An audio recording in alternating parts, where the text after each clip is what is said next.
All right, everyone. Thanks so much for joining us this morning for Weather Where You Are. We are going to talk about the tropics because they are finally starting to heat up after a very quiet start to the 2024 hurricane season. I'm First Alert Meteorologist Courteney Jacobazzi. A couple areas of interest that we're watching right now.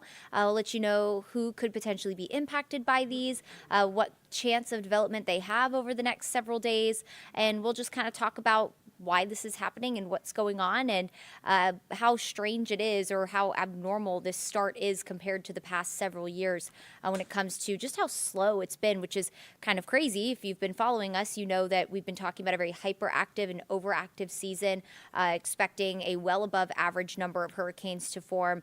Needless to say, things are probably going to start heating up here even more as we head into the next several months. We're several months away from the peak of hurricane season, but I assume as we get there, it's really going to continue to ramp up. The conditions are definitely there, guys. We have really, really warm sea surface temperatures, and essentially that's what fuels storms. So we just got to wait for maybe some of that wind shear that's been hindering some of these systems from developing to start to die down a little bit. Let's talk about what's going out there out there right now. We do have an area of interest with a 70% chance of development over the next several days, and it's already starting to try to develop and bringing some showers onshore to parts of Texas and Louisiana. They're expected to get a lot of rain these next couple of days. But then as we head out into the Atlantic, kind of the central Atlantic, and this is known as the main development region, and you usually don't get storms to develop here this early in the season, but the Atlantic is already so warm that it is not to be ruled out. But this is called the main development region. And as we head into September, October, this is really where we start to see those storms develop. They start as kind of waves coming off the coast of Africa and then really get their act together in the central Atlantic, where they're kind of untouched most of the time by wind shear. You have a really strong Bermuda high that kind of helps steer everything along. So overall, this is usually a hot spot as we head into the peak of hurricane season, but we're already watching the potential for a low to develop and ultimately become a tropical depression. This one doesn't look like it's going to impact anybody, not even along the Atlantic coast. It'll kind of just stay out to sea. Let's talk about that low that is expected to continue to strengthen, potentially becoming a tropical depression, maybe our first named storm of the season as we head into later this week, really tomorrow. Here's a look at as we head into Tuesday, 7 o'clock in the morning, definitely getting its act together. You can see how it's becoming a little better developed. You can see that really central area of rotation where all those rain bands are wrapping around. And it does look like it is forecast to really make a beeline to the left and make its way into Mexico, but its outer rain bands will impact a huge portion of Texas, including coastal Texas from Houston and southern Texas as well. So again, Texas expected to get a lot of rain, as is areas along the Gulf Coast, as they'll get those outer tropical rain bands, which usually, notoriously rather, carry very, very heavy rain. And more than likely, if this does become a tropical storm, which it very well could, places like southern Texas will get some sort of tropical storm force conditions as well. So this isn't expected to become a monster storm. It'll run into land before it has the opportunity to do that, of course. And land, as we've talked about before when we talk about tropical systems, that kind of shears them up. It shakes them apart. They need a warm and moist source of energy, I guess you should say, to continue to strengthen. And once its life supply is cut off, then they start to weaken. Essentially, the warm water of, in this case, the Gulf of Mexico, what happens is all of that gets sucked into the center of a low pressure system that starts to develop.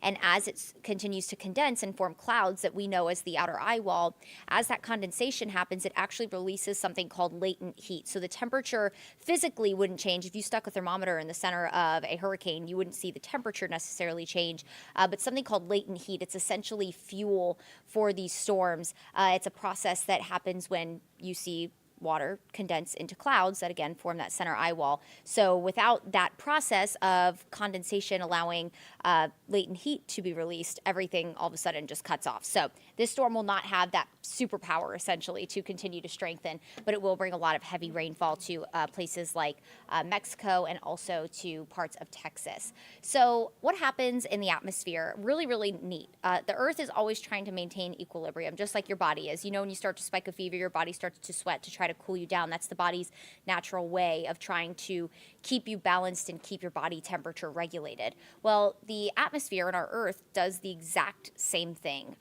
When when the Pacific is cool, the Atlantic is usually warm. That's usually what we see in La Nina years. You get the Pacific to be quite cold, and then as the Earth tries to maintain a balance, the Atlantic compensates and becomes very warm, as does the Gulf of Mexico. In this case, we're talking about low and high pressure. So when a low develops, usually not very far next to it, you'll have an area of high pressure because everything is trying to maintain that balance. So in this case, we'll have a low develop again somewhere in the southwest Gulf of Mexico that could become our first named storm of the season, which would be Alberto. And so essentially when you have lower pressure, think about if you were sitting on a table, right? And someone tried to lift that table up. Well, that's going to be a lot harder, right? Well, when you have lower pressure, you don't have that pressure of, let's say, someone sitting on a table. So things are able to lift. You're able to lift things better, right? Well, the atmosphere works the same way. Without any pressure holding everything down, all that rain is able to rise and go through the water cycle and ultimately create some really rainy and sometimes stormy conditions. In this case, just rain.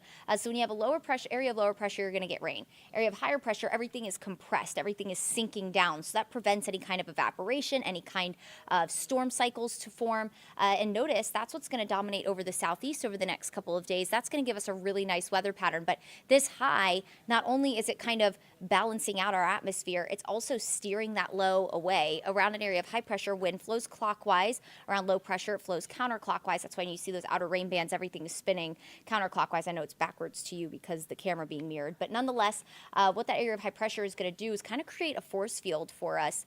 We see that a lot even in the summertime, not related to tropics. When we talk about the ring of fire, that dome of high pressure will kind of steer storm systems around it, and that's when we get those MCSs and those crazy storm systems that bring us the damaging straight line winds. We had plenty of them through the spring months. High pressure is kind of doing the same thing here, except the opposite direction. It's steering everything towards the west and keeping us in the clear from any kind of tropical system.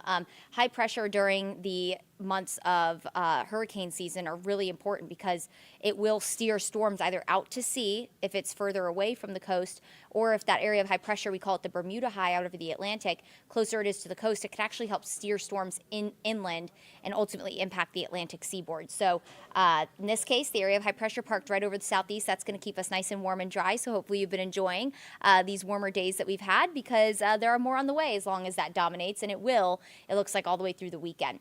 Now, where we are seeing the at least best chance for tropical development, with that one area of interest in the southwest Gulf with a 70% chance of formation over the next several days, is one of the hot spots for this month. This is typically where we see development in June. The Gulf of Mexico, a shallower body of water than the Atlantic, so it warms up a little quicker. Therefore, we just have more fuel. It's more of a resource for tropical waves to develop because it's already plenty warm. Now, the Atlantic is also pretty warm as well, but the Gulf is bathwater right now. And usually in June, because it just takes less time for the Gulf to really warm up, that's a hot spot this time of the year. And also along the Atlantic coast, a lot of times we'll get some cold fronts to move through. We've had a couple already move through, and this time of year it doesn't necessarily drop our temperature, but it will drop our dew point, so our humidity.